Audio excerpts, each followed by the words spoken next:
Tu t'entraînes, tu bosses, tu cours partout, tu vas chercher les enfants et en fait équilibrer ton assiette, tu sais plus trop comment faire. Aujourd'hui dans cette vidéo, je vais te donner ma méthode simple et visuelle, ma méthode de diététicienne pour que tu puisses équilibrer ton assiette au quotidien sans prise de tête.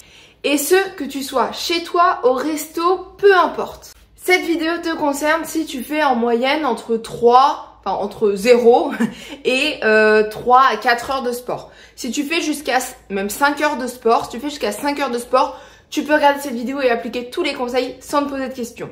Si tu fais un petit peu plus que 5 heures de sport, peut-être entre 5 et 10 heures de sport, alors il te faudra des adaptations et plutôt une assiette tournée vers la performance et ça fera l'objet d'une autre vidéo. Je me décale pour pouvoir illustrer mes propos. Aujourd'hui, on ne va même pas parler quantité, on va parler visuel. Je vous l'ai dit, je vais essayer de vous donner les conseils les plus concrets possibles et les plus applicables. Donc, votre assiette, vous allez la diviser en 3 parties, sauf qu'on va pas faire 3 parts égales. On va faire une première moitié qui va représenter votre apport en fibres, vitamines et minéraux. Comment sont apportées les fibres, vitamines et minéraux?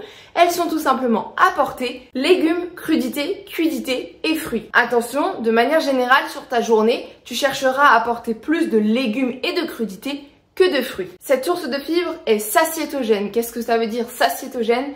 C'est que cela apporte de la satiété. Le quart suivant de notre assiette va lui aussi apporter de la satiété. Ce sont les protéines. Les protéines, elles peuvent être animales ou végétales, peu importe vos choix, mais c'est important d'avoir une source de protéines à chacun de vos repas. Les protéines ont un rôle essentiel, notamment dans le maintien de ta masse musculaire et dans la récupération. Les protéines permettent aussi de faire fonctionner de manière optimale ton système immunitaire. Et enfin, le dernier quart de ton assiette est là pour apporter une énergie durable. Ce sont donc les féculents. Et là, vous allez me dire, oui Mélanie, merci pour tes conseils, c'est très gentil, mais moi je suis pas tous les jours à la maison.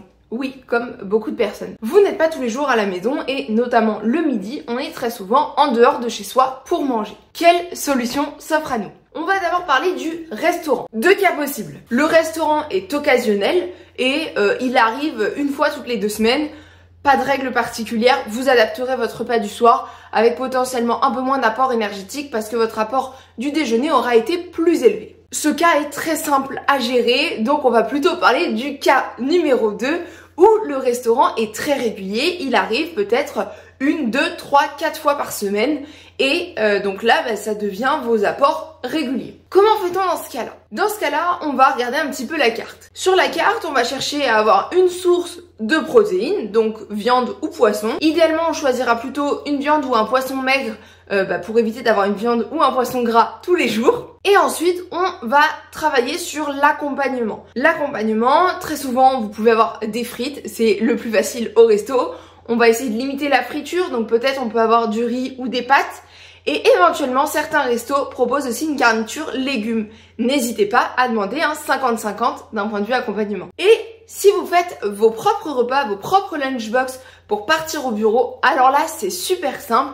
Vous allez pouvoir, dans votre boîte, mettre à la fois des crudités, des légumes, un apport en féculents et une source de protéines. Ça peut se faire par exemple sous forme de wrap avec une bonne quantité de crudités, un peu de poulet ou de jambon, de porc ou de dinde et le wrap vous apportera la source de féculents. Pour cette dernière partie de vidéo, je pense qu'il est intéressant de vous donner quelques conseils pratiques pour pouvoir appliquer tout ça. Tout d'abord, dans la mesure du possible, anticipez tous vos repas. Plus vos repas seront anticipés, plus vos collations seront prêtes en avance, plus vos lunchbox seront prêtes, plus ce sera facile pour vous de manger sain et équilibré puisque vous avez tout à disposition. Vous n'avez plus que soit à piocher directement dans un repas déjà prêt, soit vous avez vraiment tous les ingrédients à disposition pour vous composer un repas bien sain et équilibré. Et mon deuxième et dernier conseil, parce que je me doute, vous allez me dire ok mais dans l'assiette quelle quantité je mets? Travaillez sur vos sensations de faim et de satiété.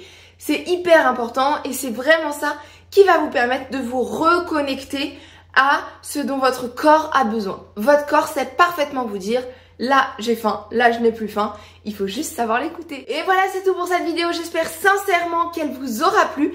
C'était un réel plaisir pour moi de revenir sur On n'est pas chez Mémé. Je suis très contente et je vous retrouve dans 2 semaines pour une prochaine vidéo.